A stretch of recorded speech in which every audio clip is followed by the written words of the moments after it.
Arrivals.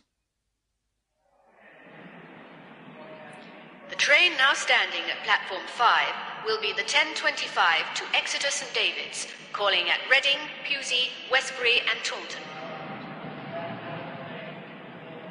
Excuse me? Mr. Ward? Yes? I'm Charles Archer from Continental Computers. How do you do? How do you do? Thank you for coming to meet us. Not at all. Did you have a good trip? Yes, thank you.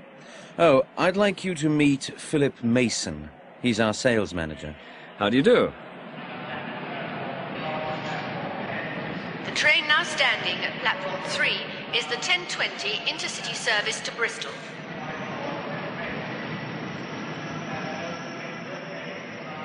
Sarah! Hi. Hi! I haven't seen you for ages. How's things? All right. And you? Fine. How's work? Okay. Do you fancy a coffee? Oh, yes, I'd love one.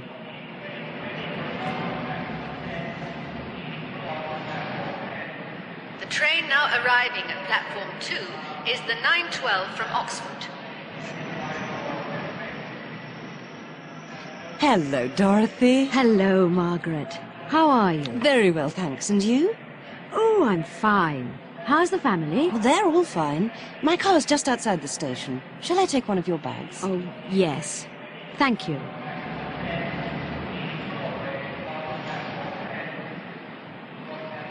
The next train leaving from platform 9 will be the 10:25 intercity service to Plymouth and Penzance.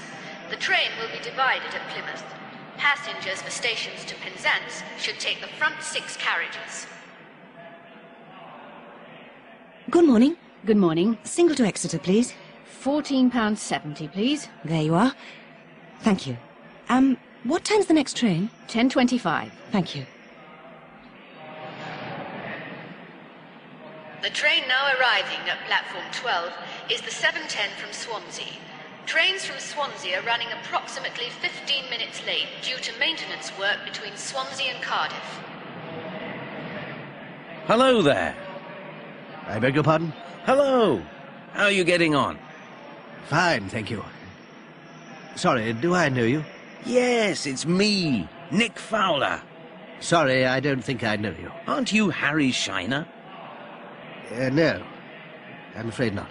Oh, I'm terribly sorry. I thought you were someone else.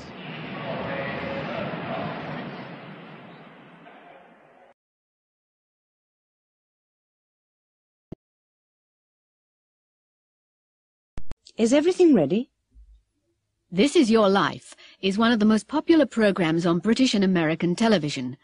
Every week a famous person is invited to a television studio without knowing that he or she will be the subject of the program. The compere meets the person outside the studio and says, "This is your life." The person then meets friends and relatives from his or her past and present. Studio 4 is where the program is recorded. The program begins at 8 o'clock. It's 6:45 now, and the director is checking the preparations with his new production assistant. The subject of tonight's show will be an actor, Jason Douglas. The compere, as usual, will be Terry Donovan. Let's just check the arrangements. We're bringing Jason Douglas here in a studio car. He thinks he's coming to a discussion program. The driver has been told to arrive at exactly 7:55. Now the program begins at 8 o'clock. At that time, Jason will be walking to the studio. Terry Donovan will start his introduction at 8:01, and Jason will arrive at 8:02. Terry will meet him at the studio entrance. Camera 4 will be there. Then he'll take him to that seat. It'll be on camera 3. Jason will be sitting there during the whole program. For most of the show, Terry will be standing in the middle, and he'll be on camera 2. The guests will come through that door, talk to Terry and Jason, and then sit over there. Now, is that all clear? Yes, there's just one thing. Well, what is it? Who's going to look after the guests during the show? Pauline is. And where will they be waiting during the show? In room 401, as usual. Pauline will be waiting with them, and she'll be watching the show on the monitor.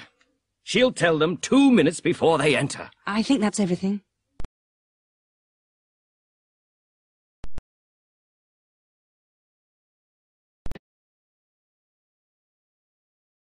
This is your life. Good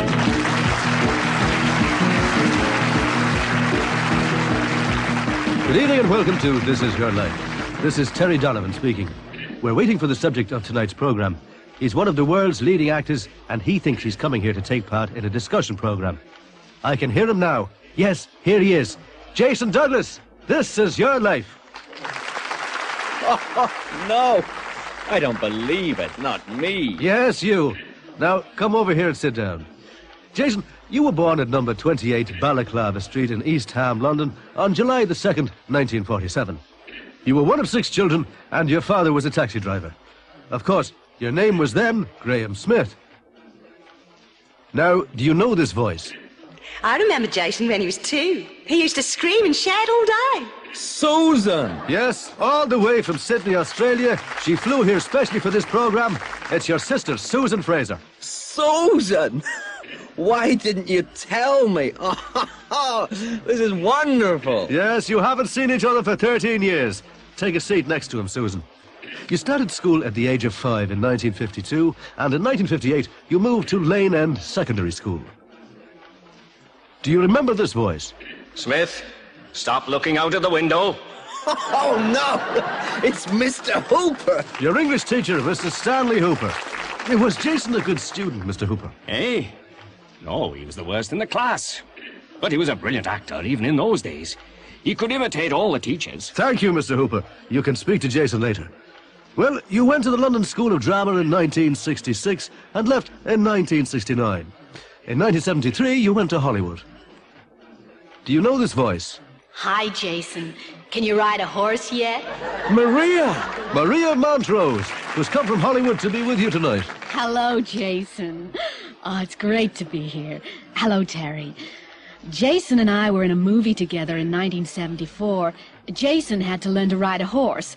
Well, Jason doesn't like horses very much. Like them? I'm terrified of them. Anyway, he practiced for 2 weeks. Then he went to the director, it was Charles Orson, and said, "What do you want me to do?" Charles said, "I want you to fall off the horse." Jason was furious. He said, "What? Fall off? I've been practicing for 2 weeks. I could fall off the first day without any practice."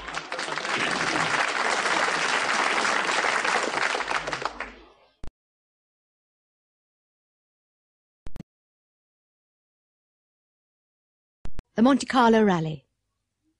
The Monte Carlo Rally, which started in 1911, is Europe's most famous motoring event. Competitors leave from several points around Europe and follow routes of approximately equal length to a rallying point, which will be Geneva this year. They then follow a single route to the finish. The rally consists of 5 daily stages, beginning on Sunday morning, and each competitor will have driven about 3,000 kilometres by Thursday night. It is not a race. The winner is decided on a points system. Drivers have to maintain an average speed between control points, and there are also special tests of driving skill in different conditions on the way. This is Radio Wessex on 203 metres medium wave. It's 9 o'clock on Monday the 25th of January, and this is Barry King reporting from Dover. The British competitors in the Monte Carlo Rally have just arrived here at the end of the second stage in this year's competition. Russell Cook, who's driving a Sunbeam Lotus, is leading. The Triumph, driven by Tony Bond, who won last year's rally, crashed in Yorkshire this morning. Tony was unhurt, but will be unable to continue. 7 other cars have withdrawn due to bad weather conditions. Tonight, the cars, which left from Glasgow on Sunday morning, will be crossing the English Channel.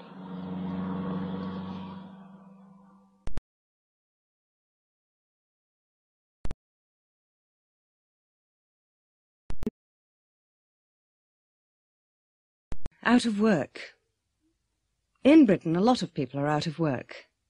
Tracy Chapman is 18 and she left school a year ago.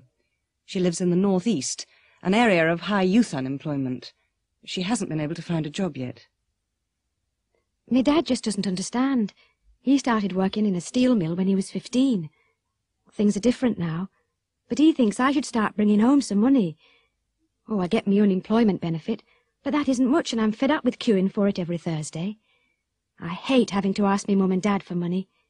Oh, my mum gives me a couple of pounds for tights now and then, but she can't stand seeing me at home all day. I've almost given up looking for a job. I buy the local paper every day, but I'm really tired of looking through the situations vacant column. There are 50 applicants for every job.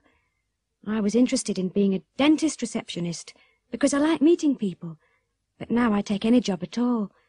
People ask me why I don't move to London, but I don't want to leave my family and friends. Anyway, I'm scared of living on my own in a big city. George Morley is 54. Until last year, he was a production manager in the textile industry. He had worked for the same company since he left school. He had a good job, a 4-bedroomed house and a company car. When his company had to close because of economic difficulties, he became redundant. It's funny, really. I don't feel old, but it isn't easy to start looking for a job at my age. I've had so many refusals. Now I'm frightened of applying for a job. All the interviewers are 20 years younger than me. You see, I'm interested in learning a new skill, but nobody wants to train me. I can see their point of view. I'll have to retire in 10 years. It's just, well, I'm tired of sitting around the house. I've worked hard for nearly 40 years, and now I'm terrified of having nothing to do. When I was still with Lancastrian Textiles, I was bored with doing the same thing day after day, but now I'd really enjoy doing a job again. Any job, really. It's not the money. I got good redundancy pay, and the house is paid for, and I've given up smoking. No, it's not just money. I just need to feel, well, useful. That's all.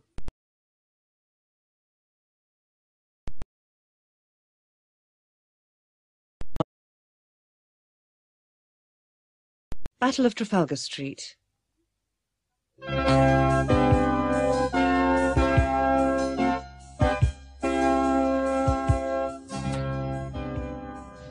This is Pennine Radio News. Alan Nelson reporting from Trafalgar Street. Mr. Hardy, the Tadworth housing officer, has agreed to speak to us. Now, Mr. Hardy, has the situation changed since last night? No, it hasn't. Mrs. Hamilton is still there and she's still refusing to talk to us. Well, what are you going to do? It's a very difficult situation. We'd like her to come out peacefully. The police don't intend to prosecute her, but she's a very stubborn lady. Stubborn? Yes, well, it is her home. I agree, and it's been her home for a long time, I know. But nobody else refused to move. You see, a lot of people in this area are living in substandard accommodation, and we are going to build over 300 flats on this site. Families are expecting to move into them next year. It's all being delayed because of one person. But Mrs. Hamilton was born in that house. Of course, of course. But we have promised to give her a modern flat immediately. A very nice flat, which is ideal for an elderly person living alone. So, what happens next? I don't know. I really don't. But we can't wait forever. The police will have to do something soon. It won't be easy. She's got 2 very big dogs, and they don't like strangers.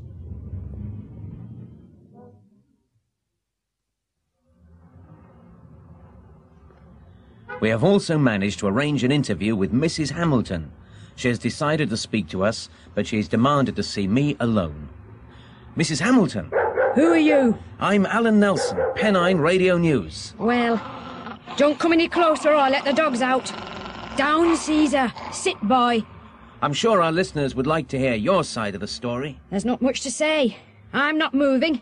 I was born here. I had my children here, and I intend to die here.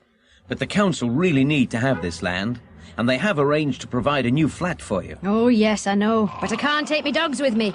And I need to have company. My dogs are all I've got. Down, boy. How long can you stay here? Oh, I've got plenty of food.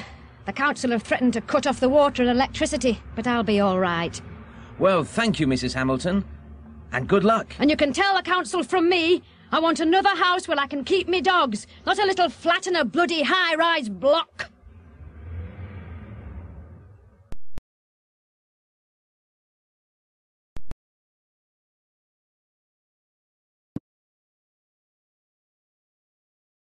Marriage Guidance Council. Malcolm and Barbara Harris have been married for nearly 15 years. They've got 2 children, Gary, aged 13, and Andrea, who's 11. During the last couple of years, Malcolm and Barbara haven't been very happy. They argue all the time. Barbara's sister advised them to go to the Marriage Guidance Council. There is one in most British towns. It's an organisation which allows people to talk with a third person about their problems. This is their 3rd visit, and Mrs. Murray, the counsellor, always sees them. Ah, come in, Barbara. Take a seat. Is your husband here? Yes, he's waiting outside. He didn't want to come here this week, but, well, I persuaded him to come. I see.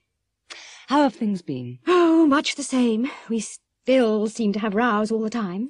What do you quarrel about? What don't we quarrel about, you mean? Oh, everything. You see, he's so inconsiderate. Go on. Well, I'll give you an example. You know, when the children started school, I wanted to go back to work again too. So I got a job. Well, anyway, by the time I've collected Gary and Andrea from school, I only get home about half an hour before Malcolm.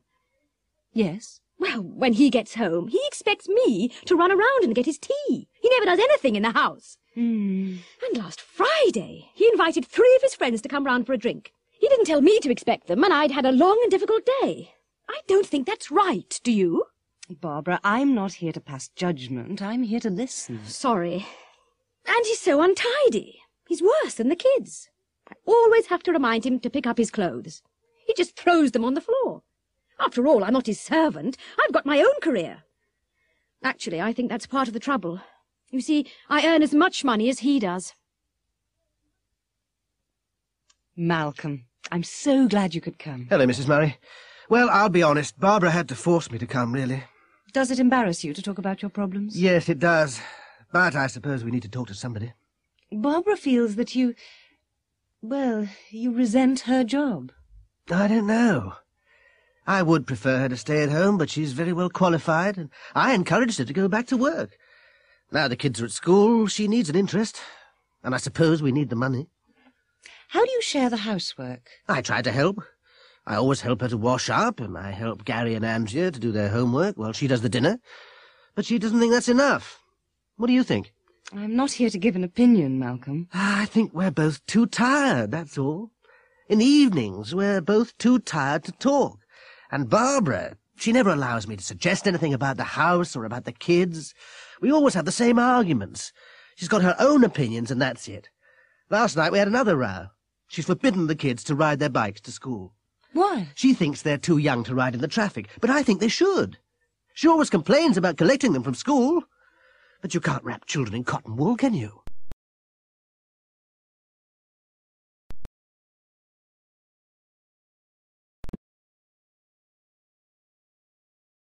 A funny thing happened to me. A funny thing happened to me last Friday. I'd gone to London to do some shopping. I wanted to get some Christmas presents, and I needed to find some books for my course at college. You see, I'm a student. I caught an early train to London, so by early afternoon I'd bought everything that I wanted.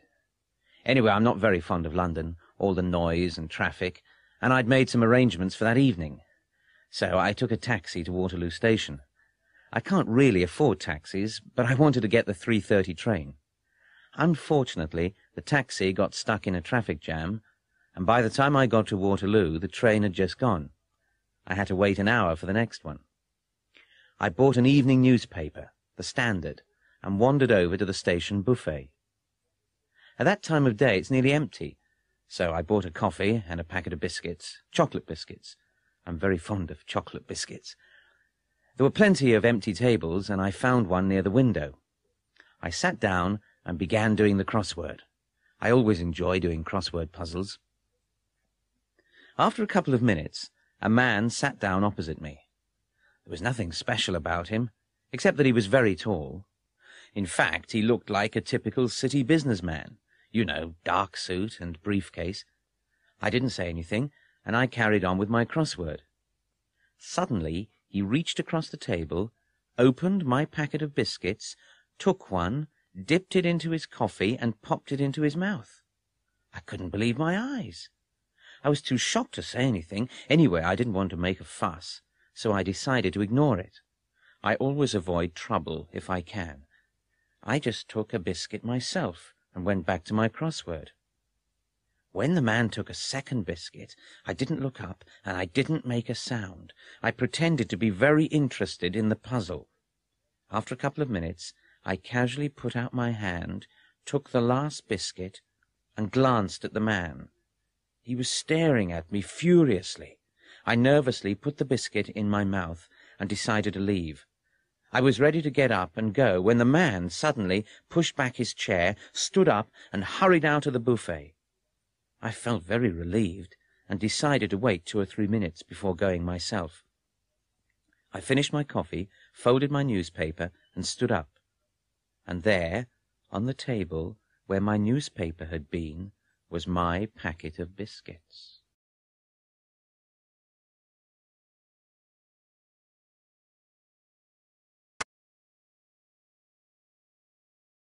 Polite requests. Max Millwall used to be a popular comedian on British radio. He's nearly 70 now, but he still performs in clubs in the Midlands and north of England. He's on stage now at the All-Star Variety Club in Wigan.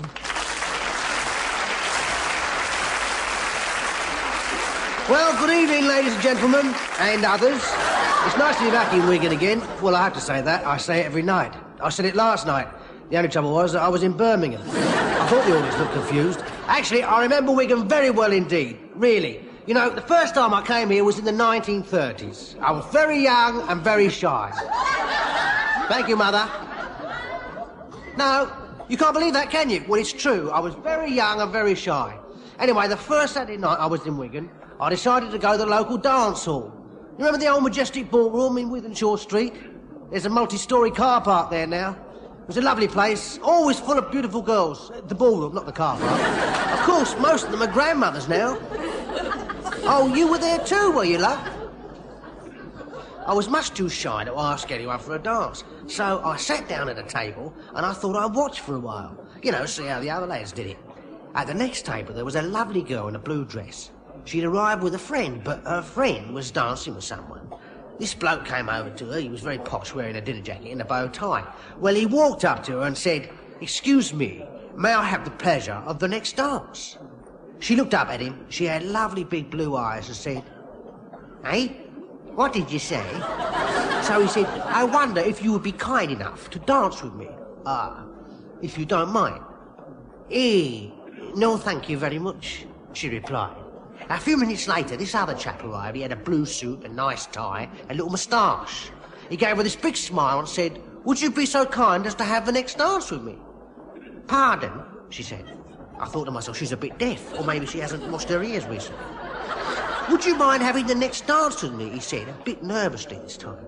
No thanks, love. I'm finishing my lemonade," she replied. Blimey, I thought, this looks a bit difficult. Then this third fella came over.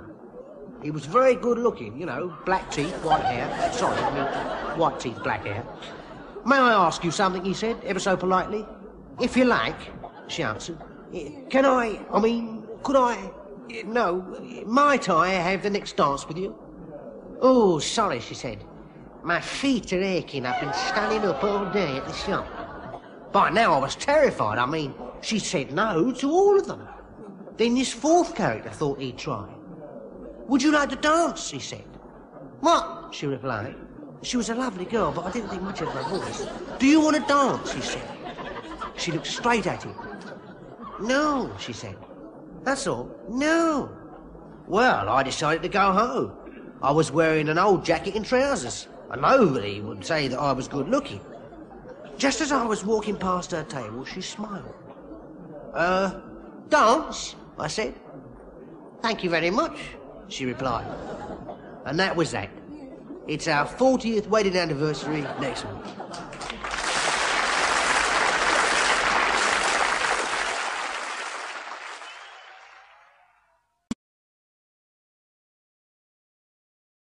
Polite requests. Mike, Yes? shut the door, will you? It's freezing in here. Right. Sorry.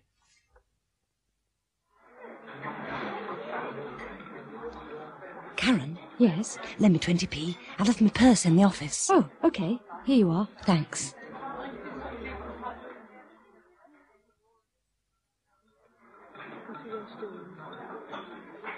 Excuse me, could you pass me the sugar? Oh, yes, of course. There you are. Thank you very much.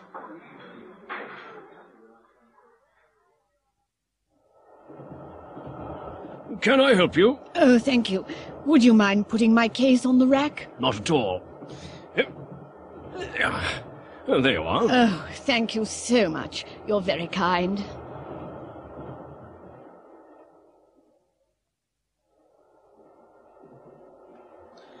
Excuse me, it's a bit stuffy in here.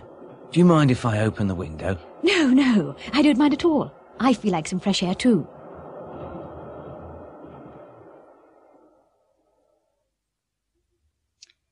Excuse me, Mrs. Howe. May I ask you something? Yes, Wendy. What is it? May I have the day off next Friday? Well, we're very busy. Is it important? Yes, it is really. It's my cousin's wedding. Oh, well, of course you can.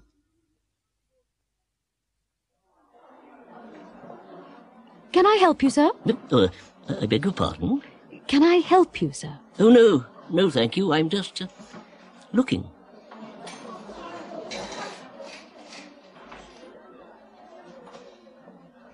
Good morning. Good morning.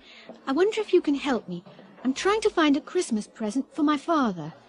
Might I suggest a tie? Perhaps. Could you show me some ties?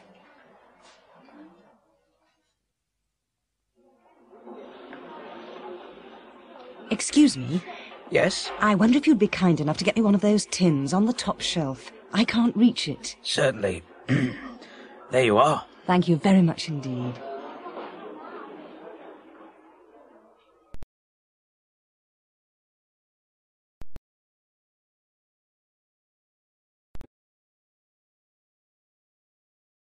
A trip to Spain. Norman Garrard is a trainee sales representative. He's 22 and he works for a company that sells toys. He's going to Spain on business. It's his first business trip abroad and he's packing his suitcase. He lives with his parents and his mother is helping him and fussing. Norman, haven't you finished packing yet? No, Mum, but it's all right. There isn't much to do. Well, I'll give you a hand. Oh, there isn't much room left. Is there anywhere to put your toilet bag? Yes, it'll go in here. Now, I've got 3 more shirts to pack. They'll go on top. But there's another pair of shoes to get in. I don't know where to put them. Put them down the side. Right, I think we can close it now.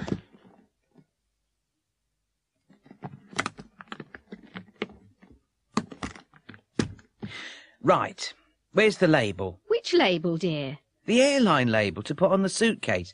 Ah, here it is. Now, have you got the key? Which key? The key to lock the case, of course. It's in the lock, Mum. Don't fuss. There's nothing to worry about. There's plenty of time. Have you forgotten anything? I hope not. And you've got a safe pocket to keep your passport in. Yes, it's in my inside jacket pocket. Have you got a book to read on the plane? Yes, it's in my briefcase. And has everything been arranged? What do you mean? Well, is there someone to meet you at the other end? Oh, yes. The Spanish representative's meeting me at the airport. And you've got somewhere to stay tonight? I hope so. Now, everything's ready. I'll just have to get some pesetas at the airport.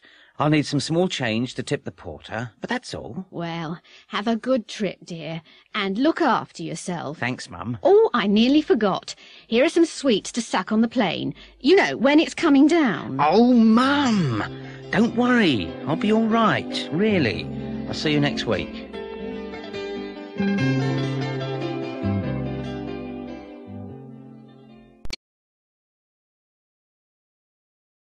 Flying to Spain.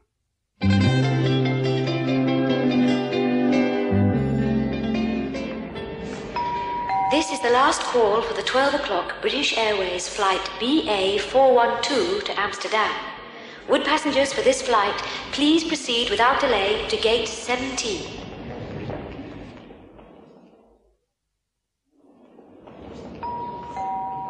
Scandinavian Airlines announced the departure of the 12:05 flight SK526 to Stockholm. This flight is now boarding at Gate 8.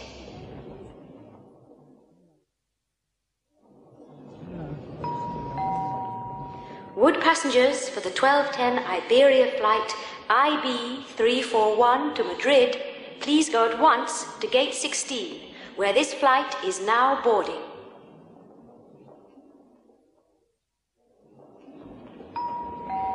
Alitalia regret to announce that their 12:15 flight AZ281 to Rome will be delayed for approximately 30 minutes.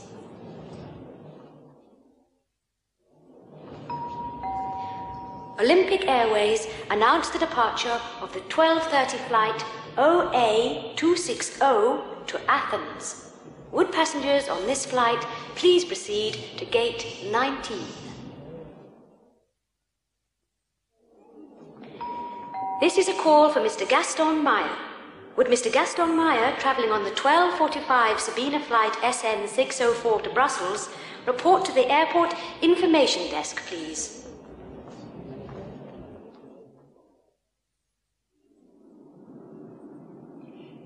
Good afternoon, ladies and gentlemen. Captain Perez and his crew welcome you aboard Iberia flight IB 341 to Madrid. I am sorry to announce a slight delay. We are still waiting for clearance from air traffic control. The delay won't be too long, and we hope to arrive in Madrid on time.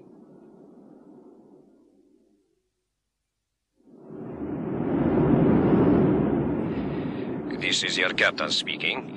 We are now passing over the English coast. Our Boeing 727 is cruising at a height of 30,000 feet, and our speed is approximately 560 miles per hour. The temperature in Madrid is 18 degrees Celsius, and it is a clear and sunny day.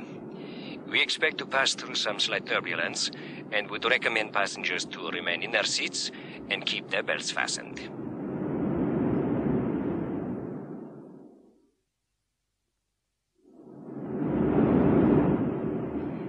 We are now beginning our descent to Madrid.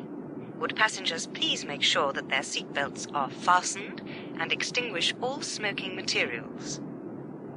We would like to remind passengers that smoking is not permitted until you are in the airport building.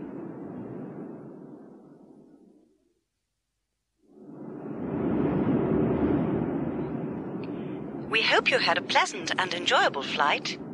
We would like to thank you for traveling on Iberia, and we hope to see you again soon.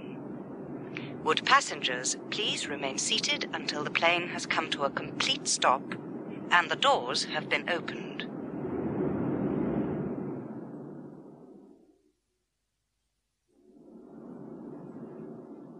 Here's your tray, sir.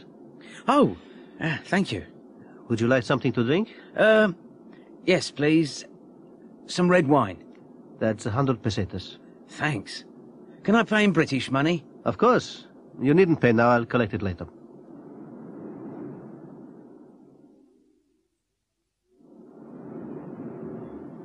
Spanish national or non-Spanish, sir?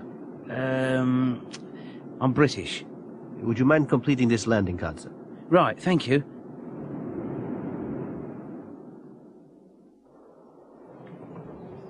Passport, please. Thank you. Where have you come from, sir? London. And what's the purpose of your visit? Business or pleasure? Business. Fine.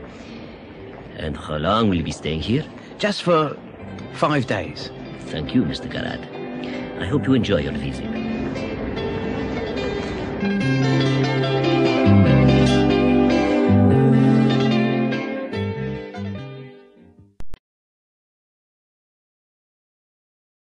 Money, money, money.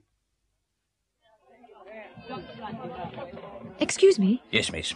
how much do you want for this plate? Let me see. Oh, yes. That's a lovely example of Victorian brass. It's worth 20 quid. £20? Well, that's too much for me. It's a pity, it's really nice. Ah, I said it's worth 20 quid.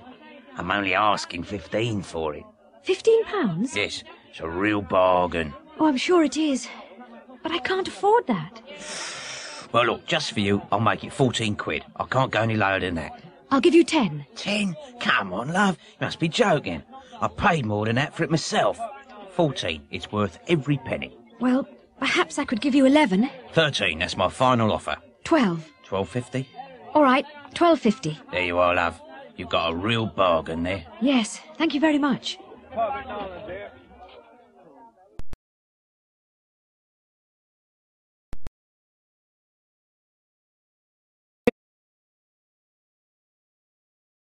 Inside Story.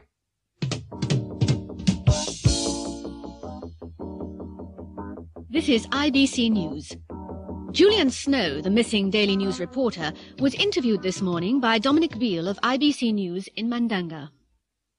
Julian, can you tell us how you were captured in the first place? Well, I was on my way to visit a village near the front line. I came round a bend in the road, and there was a tree lying across the road. I only just managed to stop in time. Suddenly, armed men appeared on all sides. What did you do? What would you do? I just sat there with my hands in the air. Anyway, they made me get out of the Land Rover and made me lie on the ground. I thought, this is it, they're going to shoot me. I started saying my prayers. What happened next? Well, they searched me. Of course, I didn't have any weapons, just a camera. It's funny, they let me keep it. Then they tied my hands together and blindfolded me. Then they made me get in the back of a truck and lie under some sacks. I've no idea where they took me, except that it was quite a large training camp. I was there for 10 days. Were you treated well? Yes, I suppose I was. They let me walk about the camp, and they let me take photographs, but they wouldn't let me photograph any faces. I was able to interview some of the leaders. How did you escape? I didn't. They put me back in the truck, blindfolded me again, drove for a few hours, then made me get out, pointed me in the direction of town, and let me go. And what exactly did the guerrilla leaders say about the situation? Well, if you want to know that, you'll have to buy tomorrow's Daily News.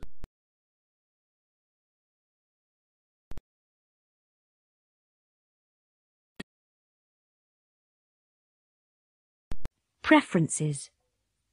What are you doing tomorrow night? Nothing. Why? Well, do you like jazz? Yes, I do, very much. Which do you like best? Modern or traditional? I like both, really. There's a weather report concert at the Hammersmith Odeon. Would you like to come? Oh, yes, they're my favourite group. Lisa, look over here. They've got a very good selection of Levi cords. Oh, yes, and they got my size, too. But only in navy blue and black. Which do you prefer? I don't like either of them very much. I really wanted green. They haven't got green in your size. Go on, try a pair on. No, I prefer to look somewhere else.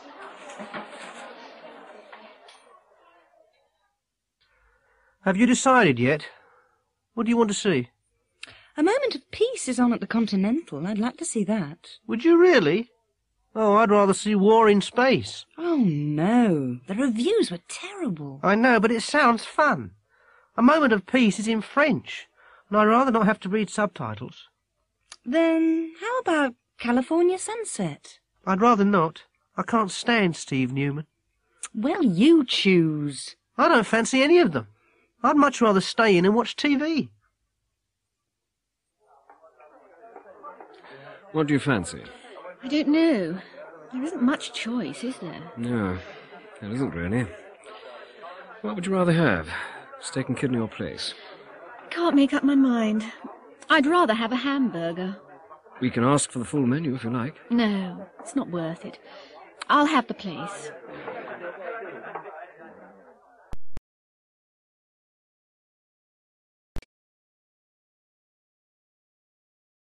Where have all the fans gone?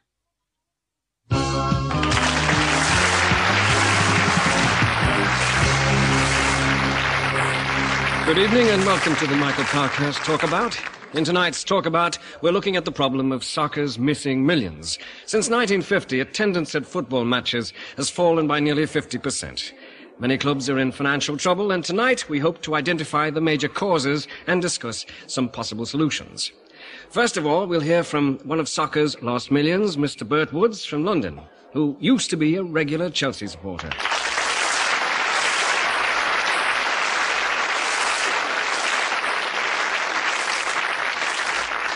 stopped going 5 or 6 years ago. I'd rather stay at home, watch it on telly. You get a better view. And I like the action replays. I'm too afraid to go now, really. All this violence, you know. When I was a lad, there was the occasional fight on the terraces, but nothing like you see these days. Whole gangs of teenagers who aren't interested in football. Somebody ought to do something about it. These kids aren't real fans. They just come looking for trouble. The police ought to sort out the real fans from the troublemakers. You know, I always used to go with my dad, but I wouldn't take my kids. There's too much foul language. And I don't only blame the kids. There ought to be more discipline at home and in schools.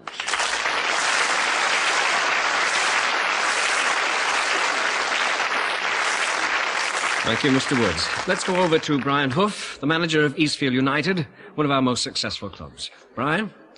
I sympathise with Mr. Woods, and there are plenty of people like him. Anyway, we better do something about it or we'll all go broke. The clubs and players must share the blame. Football's big business and it's very competitive. Winning has become the most important thing. There's too much violence on the field. Referees have to get tougher with players. They should send off players for deliberate fouls. The other problem is television. There's too much football on TV and they only show the most exciting parts. Goals, fouls and violence. People are bored when they see the real game. Anyway, the clubs started talking about these problems 10 years ago and nothing's been done. We better not spend another 10 years talking. We better do something and do it soon.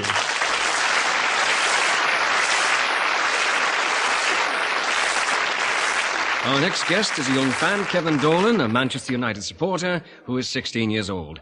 What do you think, Kevin? Well, I'm not one of soccer's missing millions. I never miss a match. I've travelled all over the country with United, and I've never been in trouble. I blame the media for most of this violence. They only show young people when they're doing something wrong. They ought not to give so much publicity to troublemakers. It only encourages the others, doesn't it? The violence always starts when there's a TV camera near. If they banned alcohol from football grounds, there'd be much less trouble.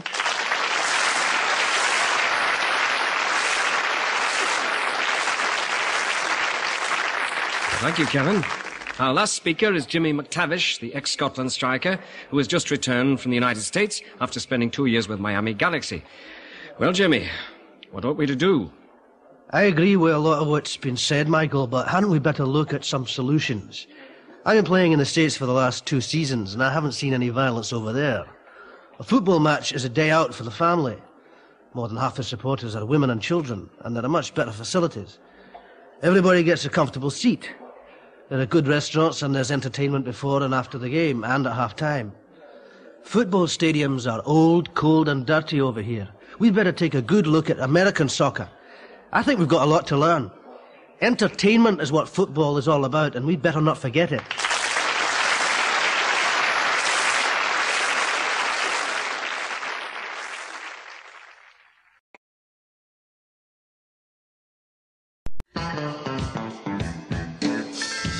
Night flight.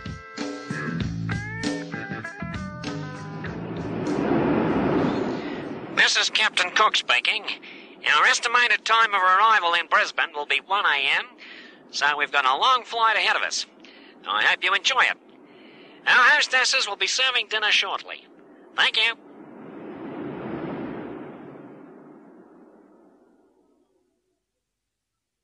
It was Christmas Eve, 1959, and the beginning of another routine flight. The hostesses started preparing the food trays. A few of the passengers were trying to get some sleep, but most of them were reading. There was nothing to see from the windows, except the vast blackness of the Australian desert below. There was nothing unusual about the flight, except perhaps that the plane was nearly full. A lot of the passengers were travelling home to spend Christmas with their families. The hostesses started serving dinner. It was a smooth and quiet flight. The hostesses had finished collecting the trays, and they were in the galley putting things away, when the first buzzers sounded. One of the hostesses went along the aisle to check. When she came back, she looked surprised. "It's amazing," she said. "Even on a smooth flight like this, 2 people have been sick." 20 minutes later, nearly half the passengers were ill, dramatically ill. Several were moaning and groaning, some were doubled up in pain, and 2 were unconscious. Fortunately, there was a doctor on board, and he was helping the hostesses. He came to the galley and said, "I'd better speak to the captain. This is a severe case of food poisoning. I think we'd better land as soon as possible." "What caused it?" asked one of the hostesses. "Well," replied the doctor, "I had the beef for dinner, and I'm fine. The passengers who chose the fish are ill." The hostess led him to the flight deck. She tried to open the door. "I think it's jammed," she said. The doctor helped her to push it open. The captain was lying behind the door. He was unconscious. The co-pilot was slumped across the controls, and the radio operator was trying to revive him. The doctor quickly examined the two pilots. "They just collapsed," said the radio operator. "I don't feel too good myself." "Can you land the plane?" said the doctor. "Me? No, I'm not a pilot. We've got to revive them," he replied. "The plane's on automatic pilot. We're okay for a couple of hours." "I don't know," said the doctor. "They could be out for a long time."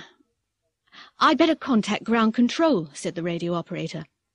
The doctor turned to the hostess. "Perhaps you should make an announcement. Try to find out if there's a pilot on board." "We can't do that," she said. "It'll cause a general panic."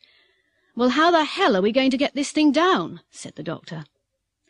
Suddenly, the hostess remembered something. "One of the passengers.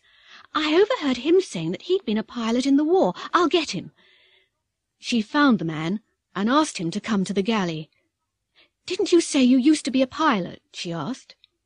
"Yes, why? The pilot's all right, isn't he?" She led him to the flight deck. They explained the situation to him. "You mean you want me to fly the plane?" he said. "You must be joking. I was a pilot, but I flew single-engine fighter planes, and that was 15 years ago.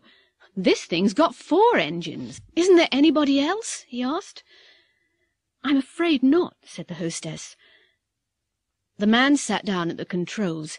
His hands were shaking slightly. The radio operator connected him to air traffic control. They told him to keep flying on automatic pilot towards Brisbane and to wait for further instructions from an experienced pilot. An hour later, the lights of Brisbane appeared on the horizon. He could see the lights of the runway shining brightly beyond the city. Air traffic control told him to keep circling until the fuel gauge registered almost empty. This gave him a chance to get used to handling the controls. In the cabin, the hostesses and the doctor were busy attending to the sick. Several people were unconscious. The plane circled for over half an hour. The passengers had begun to realize that something was wrong. "What's going on? Why don't we land?" shouted a middle-aged man. "My wife's ill. We've got to get her to hospital." A woman began sobbing quietly. At last the plane started its descent. Suddenly there was a bump which shook the plane. "We're all going to die!" screamed a man. Even the hostesses looked worried as panic began to spread through the plane. "It's all right," someone said. "The pilot's just lowered the wheels, that's all." As the plane approached the runway, they could see fire trucks and ambulances speeding along beside the runway with their lights flashing. There was a tremendous thump as the wheels hit the tarmac, bounced twice, raced along the runway and screeched to a halt. The first airport truck was there in seconds. "That was nearly a perfect landing. Well done," shouted the control tower. "Thanks," said the man.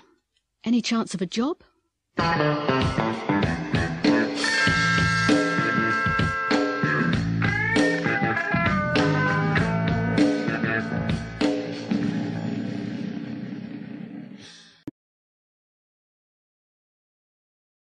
The Junk Shop. Justin Wedgwood and Lenny Smith are antique dealers. They've got a very successful business. They travel around the country buying antique furniture and paintings from junk shops and from elderly people, and then they sell them from their shop in Kensington, a fashionable part of London. Today they're in a small Welsh town. Justin's just come out of a little junk shop, and he seems very excited. Lenny, we're in luck. There's a painting in there, a landscape. It's a good one. I thought it might be valuable, so I had a good look at the signature. It isn't very clear. I think it may be a constable. A constable? It can't be. They're all in art galleries. They're worth a fortune. Well, someone found one 2 years ago. This might be another. It's dirty and it isn't in very good condition. How much do you think it's worth? I don't know. It may be worth 100,000. It might even be worth more. Be careful, Justin. We'd better use the old trick. Right. There's a chair in the window. It must be worth about £5. I'll offer the old lady 50 quid for it. She'll be so pleased that she won't think about the painting. Don't say you want the painting. Say you want the frame, OK? Fine. You'd better wait in the van. I'd rather do this on my own. Justin, check the signature before you give her 50 quid for the chair. Don't worry, Lenny. I know what I'm doing.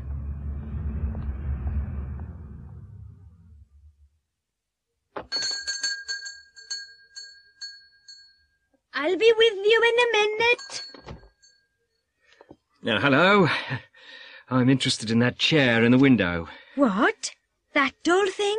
It's been there for years. Has it? It's very nice. I think it could be Victorian. Really? Yes, I think I'm right. I've seen 1 or 2 other chairs like it. I think I could get a good price for that in London.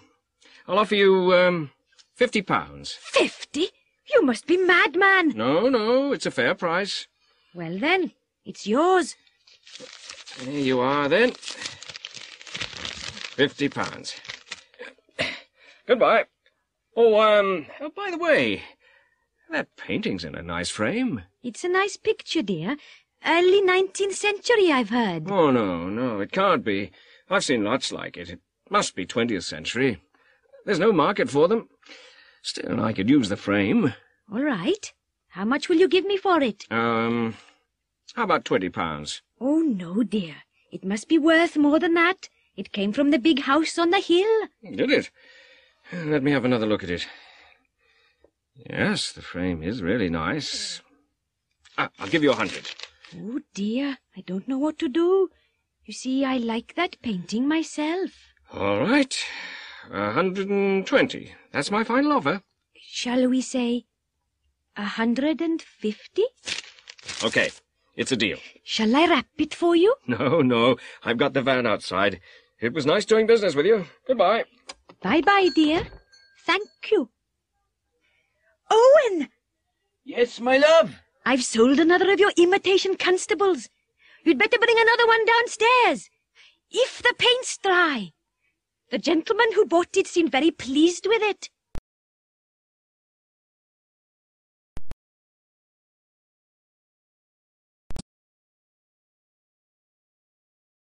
Noisy neighbours. Sydney, wake up. Eh? What? What's the matter? Can't be 8 o'clock already. No, it's 1:30. It's those people next door again. Listen. Oh, yes. They must be having another party. Listen to that. They must be waking up the whole street. And they've got 3 young children. They can't be sleeping through that noise. It's disgusting. Somebody should call the police. Sydney, wake up. Yeah, I wasn't asleep, dear.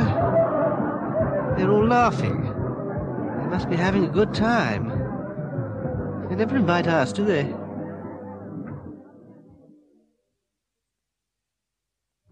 Sydney. Yes, dear. What is it now? Listen. They must be leaving. Oh, thank goodness for that. Maybe we'll get some sleep. I hope so. It's nearly 3 o'clock. Good night, dear. Oh, hell, they're having a row now. I'm not surprised. They always have rows after parties. Oh, they must be throwing the pots and pans again. No, I think that was a plate, dear. Or maybe the television. They'll be sorry in the morning. Sydney, wake up. Oh, what's that? You can't be hammering at this time of night. What time is it? 4 o'clock. What can they be doing at 4 o'clock in the morning? I can't hear any voices. Go back to sleep, Sybil.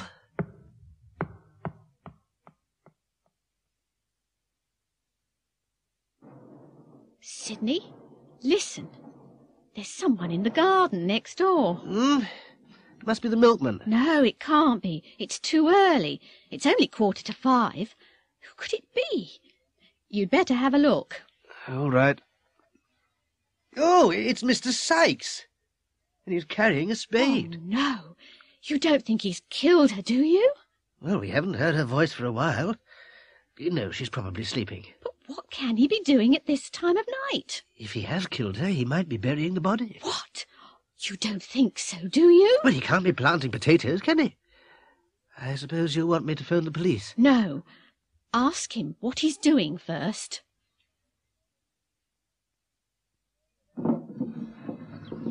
Hello there, Mr. Sykes.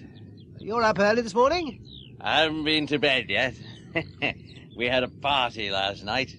Hope we didn't keep you awake. Oh, no, we didn't hear anything. Nothing at all. Well, it was a pretty noisy party. My wife knocked over the goldfish tank while we were clearing up. The poor fish died. I'm just burying them before the children wake up.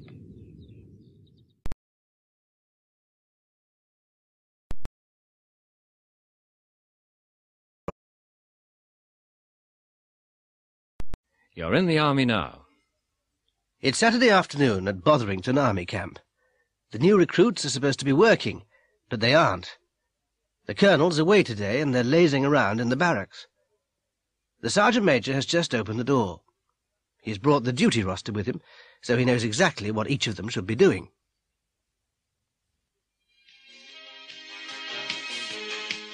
Hello, what's going on here? Smith? What are you doing? I'm listening to the radio, sir. And what are you supposed to be doing, Smith? I'm not sure, sir. Well, let me tell you, Smith. You are supposed to be mowing the lawn. Yes, sir. I'm sorry, sir. It won't happen again, sir. It had better not, Smith.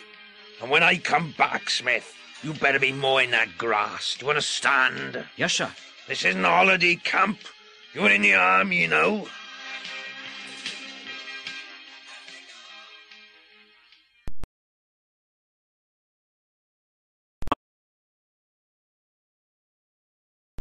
Migration. One of the greatest mysteries of nature is the instinct to migrate. Every year, millions of creatures feel the need to move for one reason or another. Most of us have seen the arrival or departure of migrating flocks of birds.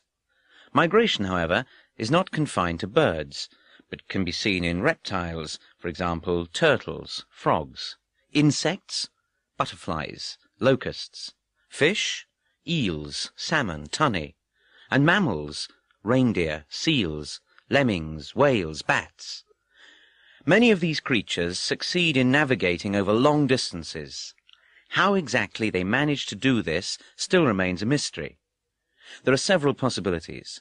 They may navigate by using one or more of the following: the sun, the stars, the Earth's magnetic field. When a small bar magnet is attached to a pigeon, it is unable to navigate. A sense of smell. Geographical features. Birds flying from North Africa to France seem to follow coastlines and valleys. Changes in temperature. Salmon can detect a change in water temperature as small as 0.03 degrees centigrade. Sound. Whales and bats seem to use sonar. Experiments suggest that these navigational abilities are partly instinctive.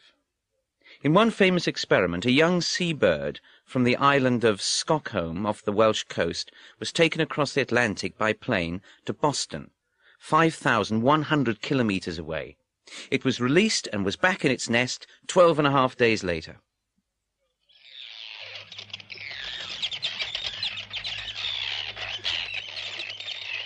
This seabird holds the record for long-distance migration.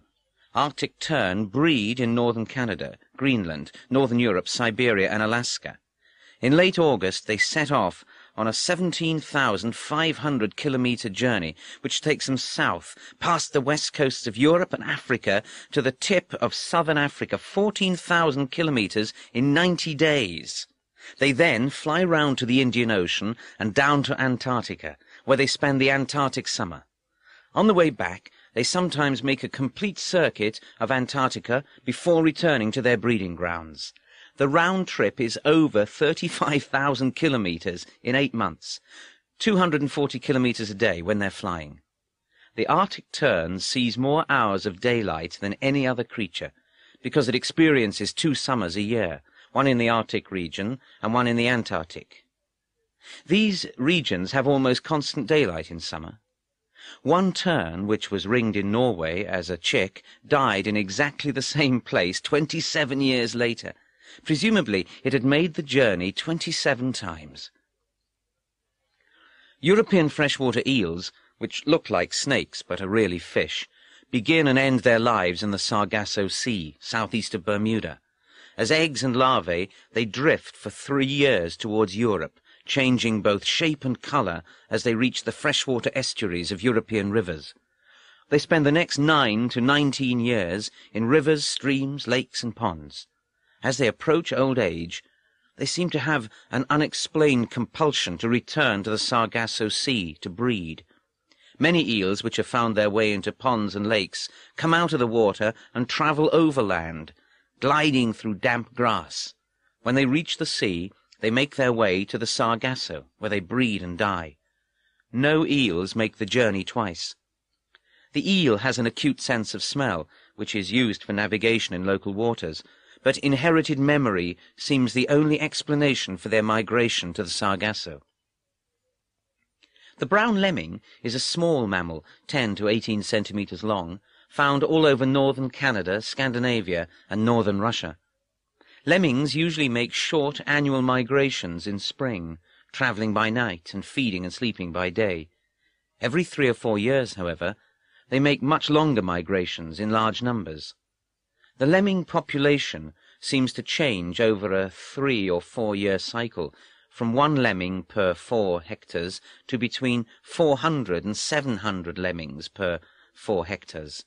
Migration seems to be a method of population control, and is most spectacular in the well-known mass suicides, where thousands of lemmings plunge over cliff tops into the sea and swim till they die of exhaustion. These mass suicides only occur infrequently, and then only in Norway, where mountains touch the sea. Nobody knows what makes them do it, but there are 2 theories.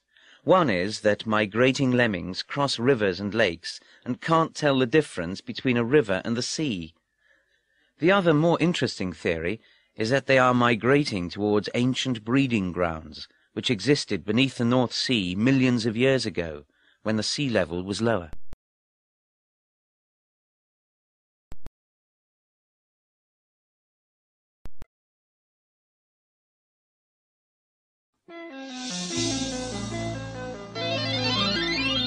Murder at Gurney Manor.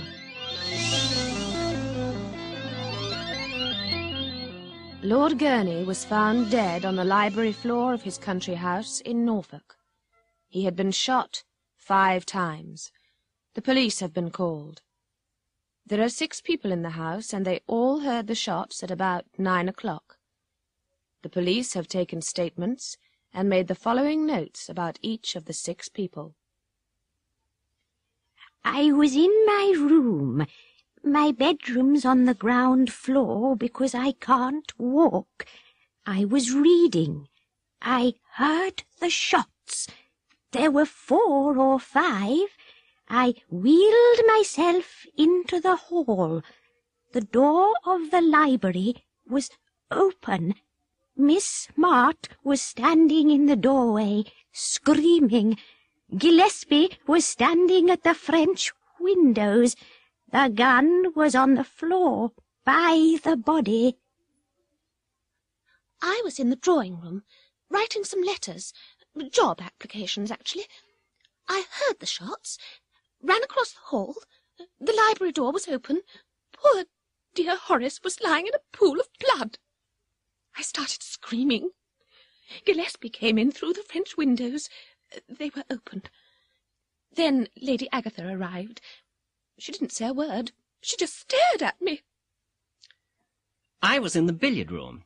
I was practicing. Suddenly there were 5 shots. I thought it was Chivers shooting birds in the garden again. Then I heard a scream. It sounded like Celia, so I opened the connecting door to the library and saw Father lying there, Gillespie at the window, and Celia and Mother together in the main doorway. I couldn't believe my eyes. I was by the lake, fishing in my usual place. When I heard the shots, I hurried through the trees towards the house. I saw Gillespie running across the lawn towards the library. When I got there, everybody was in the room except Tom Giles, the gardener. Poor old Gurney was dead. I was absolutely sure he was dead. After all, I was in the army for 20 years. I was taking my evening walk. I had just come out of the kitchen door. I was walking round the corner of the house when I heard shooting. I ran across the lawn to the French windows. I saw Lord Gurney's body and Miss Smart in the doorway. I was working in the kitchen garden.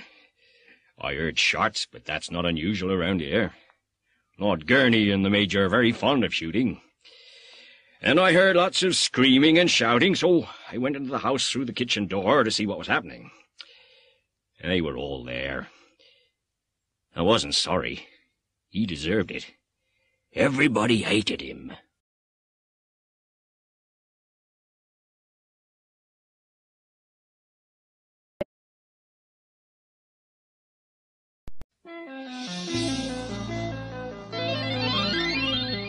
Murder at Gurney Manor, Part 2. Inspector Marples is in charge of the case. Sergeant Watts is his assistant. They're in the library. Where is everybody, Sergeant? They're all in the drawing room, sir. Constable Dixon's with them. What do you think, sir? It could have been any one of them, couldn't it? We don't know what skeletons are in the cupboard. May have been two of them together. Might even have been all of them. Nobody seems very sad. No, sir. Lord Gurney was a very unpopular man in the village. Nobody liked him. It could have been an outsider. No, Watts. It must have been one of them. Let's look at the evidence. It seems to me that everybody has got a motive, sir, and nobody's got an alibi.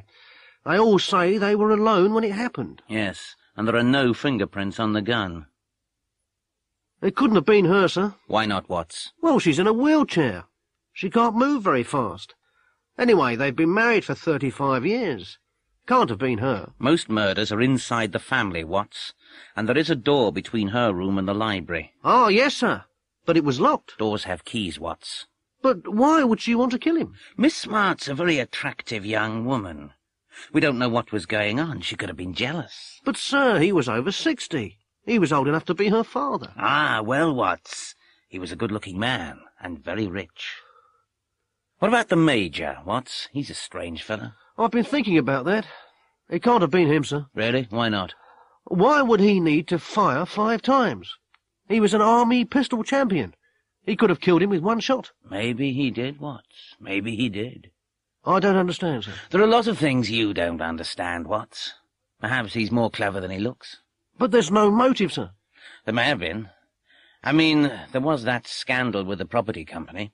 But he was at the lake, sir. He might not have been, Watts. He's a pistol champion. He could have shot him from the trees and thrown the gun into the room. Oh. Do you really think so, sir? I don't know, Watts. It's just a theory.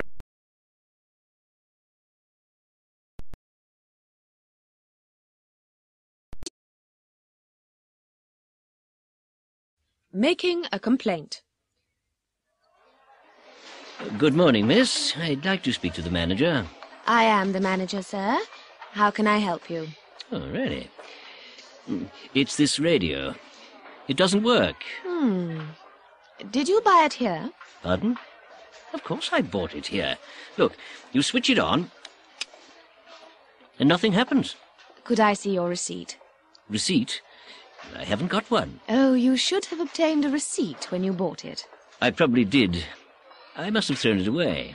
Ah, well, have you got any other proof of purchase? The guarantee, for example. No, it must have been in the box. I threw that away, too. Oh, dear. You really ought to have kept it. We need to know the exact date of purchase. What? I only bought it yesterday. That young man over there served me. Oh, I paid by cheque. I've got the cheque stub. That's all right, then. Did you check the radio before you left the shop? Check it? No, it was in the box. I expected it to work. It wasn't a cheap radio. It's a good make. You should have checked it. Come on, stop telling me what I should have done and do something. Either give me my money back or give me another radio. There's no need to get aggressive, sir. Let me look at it. You see this little switch on the back? Yes. It's on mains, and it should be on battery. You really should have read the instructions. Oh.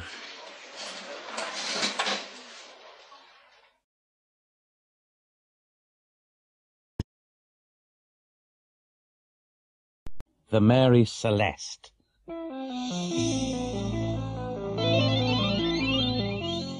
Part 1. The Mary Celeste was built in 1861 in Nova Scotia, Canada, as a cargo-carrying sailing ship. When it was launched, it was given the name the Amazon. It was not a lucky ship.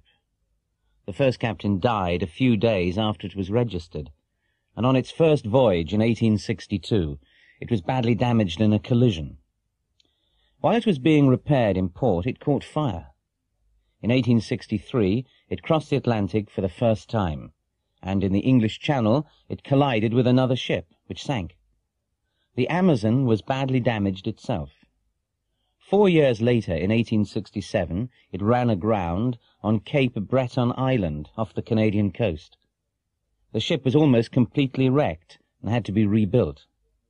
It was then sold, and the name was changed to the Mary Celeste. Sailors are very superstitious and dislike sailing on ships which have been unlucky or which have changed their names. Many sailors refuse to sail on the Mary Celeste. On November the 5th, 1872, the Mary Celeste left New York carrying a cargo of commercial alcohol to Genoa in Italy. There were 11 people on board: Captain Briggs, his wife and 2-year-old daughter, and a crew of 8. Briggs was an experienced captain and a very religious man. In his cabin there was a harmonium which was used for playing hymns. A month later, the Mary Celeste was seen by another ship, the Dei Grazia, about halfway between the Azores and the Portuguese coast. Captain Morehouse of the Dei Grazia, a friend of Captain Briggs, noticed that the ship was sailing strangely. When the Mary Celeste did not answer his signal, he decided to investigate. He sent a small boat to find out what was wrong. The Mary Celeste was completely deserted. The only lifeboat was missing. All the sails were up and in good condition. All the cargo was there. The ship had obviously been through storms. The glass on the compass was broken. The windows of the deck cabins had been covered with wooden planks. There was a metre of water in the cargo hold, which was not enough to be dangerous. The water pumps were working perfectly. There was enough food for 6 months and plenty of fresh water. All the crew's personal possessions, clothes, boots, pipes, and tobacco, etc., were on board. There were toys on the captain's bed. There was food and drink on the cabin table. Only the navigation instruments and ship's papers were missing. The last entry in the ship's logbook had been made 11 days earlier, 1,000 kilometres west, but the ship had continued in a straight line. The forehatch was found open. There were 2 deep marks on the bows near the waterline. There was a deep cut on the ship's rail made by an axe. There were old brown blood stains on the deck and on the captain's sword, which was in the cabin. Captain Morehouse put some sailors on the Mary Celeste, who sailed it to Portugal. There was a long official investigation, but the story of what had happened on the ship and what had happened to the crew still remains a mystery. Captain Morehouse and his crew were given the salvage money for bringing the ship to port. Many explanations have been suggested, but none of them have ever been proved.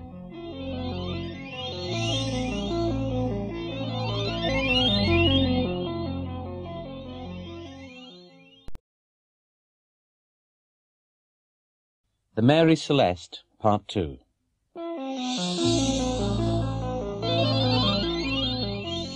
I don't know what happened, but it must have happened suddenly. Why do you think that? Think about it. There were toys on the captain's bed, weren't there? The child must have been playing, and they must have interrupted her suddenly. Yes, that's true. And the food was on the table. They must have been eating, or getting ready to eat. I'll tell you my theory. The lifeboat was missing, right? They could have been practicing their emergency drill. They must have got into the boat and launched it. All right. But what happened to the boat? They may have been rowing the lifeboat round the ship, and there must have been a gust of wind. Then the ship could have moved forward and run down the lifeboat. That explains the marks on the bows. Come on. They can't all have been sitting in the lifeboat. What about the captain? He should have been steering the ship. He might have been watching the drill and jumped in to save the others.